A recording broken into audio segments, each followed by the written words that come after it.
Hi, welcome to Block 2, Multiplicative Change, Lesson 4. In today's lesson, you're going to learn to explore direct proportion graphs, even though you've seen this before in previous lessons. In your previous lesson, in your immediate previous lesson, you learned how to convert between currencies. Remember to like the video, share the video with those you think can benefit, subscribe to the channel and click on the notification bell so that when new videos are released, you will be notified. By doing so, you help us grow our mission to raise maths literacy in children around the world. Thank you. Before we start the main lesson, I would like you to pause the video and answer these retrieval practice questions in 3 minutes. Assuming you've paused the video and you've answered these retrieval practice questions, here are the answers. Let's discuss them. So for the first one, you were asked to convert 20 pounds to dollars. Now, remember how we did this? So to get from a pound to 20, from 1 pound to 20 pounds, you just multiply by 20. And you do the same for the dollars. So 1.27 times 20 will give you $25.40.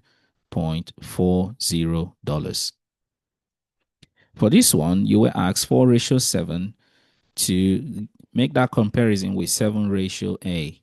Now, the 5 corresponds to the 70. To get from 5 to 70, the multiplicative relationship is 14. Now, if you multiply 7 by 14, you will get A, which is 98. Here, this relates to what we'll be learning in this lesson. So you may not have got this right, but it is worth talking about. Which graph goes through the origin? The answer is B. So remember, the origin is the point where x and y values are 0, 0. So the coordinates are 0, 0, and it's the point here. Let's do some new learning for this lesson. Here we have a conversion graph between inches and centimeter. If we want to complete the conversions, for example, 2 inches, we want to find out what 2 inches is equivalent to using the conversion graph. We would use a vertical line, draw that vertical line from 2 inches, and it meets the line on the graph, and then we draw a horizontal line which meets the vertical axis, which is labeled centimeters. That is the equivalent value in centimeters, and that is 5. Well, if we use the graph, we would see that 4 inches is equivalent to 10 centimeters, and 8 inches is equivalent to 20 centimeters. The question is, what do you notice? Have a think. What is the relationship you notice? Well, looking at our conversion tables, we would see that once we know that 2 inches is equivalent to 5 centimeter, we can see a multiplicative relationship to go from 2 to 4, and that is to multiply by 2. And that would apply to the centimeter side as well. If you look at from 4 to 8, we have the same multiplicative relationship. So we multiply by 2, so we can multiply the centimeter equivalent as well, which is times 2 to get to 20. If we look at the relationship between 2 and 10, we would see that we have to multiply by 5, and that means we need to multiply 5 by 5 as well to get 25. What about 200? Well, let's say we're given 200 and we do not know the equivalent in inches. We can use the multiplicative relationship from a value we already know. So to get from 20 to 200, we need to multiply by 10. So the equivalent value in inches will be 8 times 10, which is 80. What about 1? Well, if we have multiplicative relationships where we multiply, We can also have multiplicative relationships where we divide. So to get from 2 to 1, we divide by 2, and we need to divide by 2 as well in the centimeter side. So 5 divided by 2 is 2.5. There is something really important I want you to take note of. To divide by a number is the same thing as to multiply by 1 over that number. So to divide by 2 is the same thing as to multiply by half. So if we had multiplied 2 by half, we would get 1. And if we multiply 5 by half, we'll still get 2.5. It is important to take note of this because we'll explore this concept in further lessons. Let's look at this graph. The graph and table both show that centimeters are directly proportional to inches. What do we mean by directly proportional? Remember from our previous lesson, quantities are directly proportional to each other, or units are directly proportional to each other when we can represent it in a graph, and we can see that as one quantity increases, the other quantity increases as well. And notice that it starts from the origin 0, 0.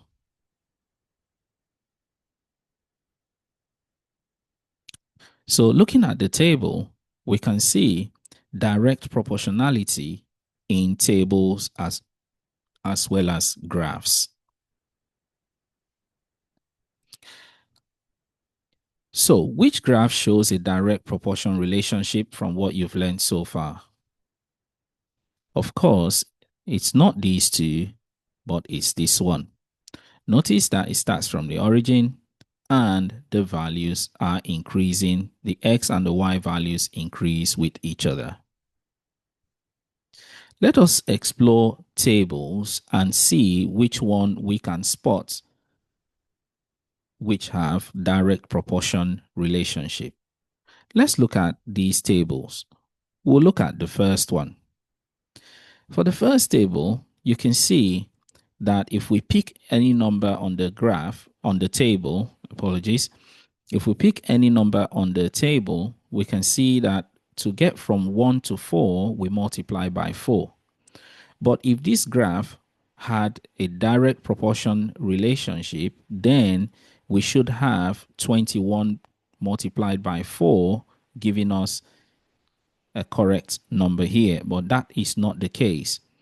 We cannot multiply 21 by 4 to get to 24. That is incorrect. That is just an addition of 3. So this table does not show direct proportion relationship. Let's look at the second one. If we look at the number 1 and we compare it to the number 4, we have multiplied by 4. Now, if the table has direct proportion relationship, it means the y value should also scale up by 4. So 7 times 4 is 28. So they both share the same multiplicative change or multiplicative relationship. So this table shows direct proportion relationship. Let's look at this one. If we look at 1 and 4, we would see that if we multiply 1 by 4, we have 4.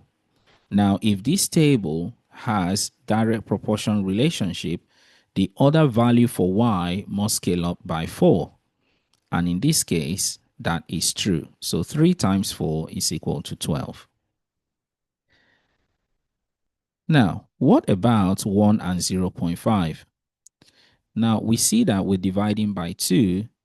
And so if we divide 3 by 2, we'll also have 1.5. I want to mention, as I mentioned earlier, to divide by 2 is the same thing as multiplying by 5. Is the same thing as multiplying by half. So I want you to take note that when we multiply with a half, we'll get the same value as dividing by 2. It's now time for you to pause the video and practice what you've learned. Pause the video and answer question 1 in 2 minutes. Assuming you've paused the video and you've answered question 1, here are the answers. So for question 1A, you were asked, this is a conversion graph between pounds and Canadian dollars. Use the graph to make approximate conversions. So using the graphs, you could make these conversions and this will be your answers. So check your work and celebrate your success. For B, you were asked to use the graph to convert 50 pounds to Canadian dollars and then use the answer to work out these calculations. So once you know what 50 pounds will convert to, then you can scale these up. So to get to 100, you multiply by 2. To get to 250, you multiply by 5, and so on and so forth. You find the values by which you need to multiply by to get the equivalent values. So this one is 85. To get to 8,500, you multiply by 100. And then to find out how to get what you need to multiply 85 by to get this value, you can do this value divided by 85. That gives you the number. Of course, that number, once you get that number, you can then use it to multiply 50 pounds to get this. Pause the video and answer question 2 in 1 minute. Assuming you've paused the video and you've answered the questions, here are the answers. So you were asked to pick the graph that shows direct proportion relationship. It is this one. And then you were asked to draw 2 graphs that could show direct proportion. You could have drawn graphs like this. Pause the video and answer question 3 in 2 minutes. Assuming you've paused the video and you've answered the questions, here are the answers. Let's discuss them. So for question 3A, you were asked which of these points would be the best 2 points to plot to create a conversion graph for inches to centimeters. It would be good to start at 0, 0. So any of the 2 points would work, but it is good to start at 0, 0 and then pick the biggest values you find so that you can draw a nice long straight line. And then you're asked to plot the points and draw the conversion graph. And here is what your graph should look like. And then you're asked to explain why the graph shows a direct proportion. It shows a direct proportion relationship because it's a straight line which goes through 0, 0, which is also called the origin. Pause the video and answer question 4 in 2 minutes. Assuming you've paused the video and you've answered question 4, here are the answers. Let's discuss them. So for question 4, you were asked which table shows a direct proportion relationship. Tick your answer. It is this one. Why? You can see that looking at the value 2, it scales up by 2. So 2 times 2 is 4. And we can see that 18 scales by the same amount as well. So 18 times 2 is 36. And you can look at other values on the table. So looking at 2 to 10, we multiply by 5. And looking at 18 and 90, it shows the same multiplicative relationship, which is to multiply by 5. Next, you were asked to explain your answer. There is a multiplicative relationship between time and distance. Next, you were asked to complete the table to show a direct proportion relationship. We can see to get from 12 to 360, once you have the multiplicative relationship, you can use that same value to multiply 5 to get that. Then you can see the value between, once you know this one, you can see the value between 5 and 15. You can see it is 3. And you can use that same value to get the value here by multiplying 12 by 3. To get this value, you can see that to get from 5 to 0.5, you have to divide by 10. So you have to do the same here to get y. So 12 divided by 10 will give you 1.2. And here, to get from, you can either look at to get from 12 to 40, what value you would have multiplied by. To get that, you could have done 40 divided by 12. And then once you get that value, you can then say you multiply that value by 5 to get the answer here. Pause video and answer question 5 in 1 minute. Assuming you've paused the video and you've answered question 5, here are the answers. Let's discuss them. For question 5, you were asked, the graph shows the conversion between two old units of measurements, which is chains and yards. You were asked how many chains are there in 2,000 yards. So remember the multiplicative relationship. So I want to write real quick on this one. So we know we have yards. So remember, when you have something like this, it is this that is written first. So we write as XY coordinate. Don't worry if you don't know about this. We're going to discuss in future lessons. So the first number always refers to the one on the horizontal axis. So this refers to 25 and this refers to 550. Now, this refers to chains. So this is old unit of measurement, and yards. So the vertical axis is the second number when we write coordinates. Now we're being asked for 2,000 yards. So we have 2,000 yards. So remembering what we have done before, we can say, okay, how do we find what we multiply by 550? What's the multiplicative relationship between 550 and 2,000? To find that number, you can do 2,000 divided by 550. So you get that number, and that is the number you will use to multiply 25 by to get the value here. And that brings us to the end of our lesson.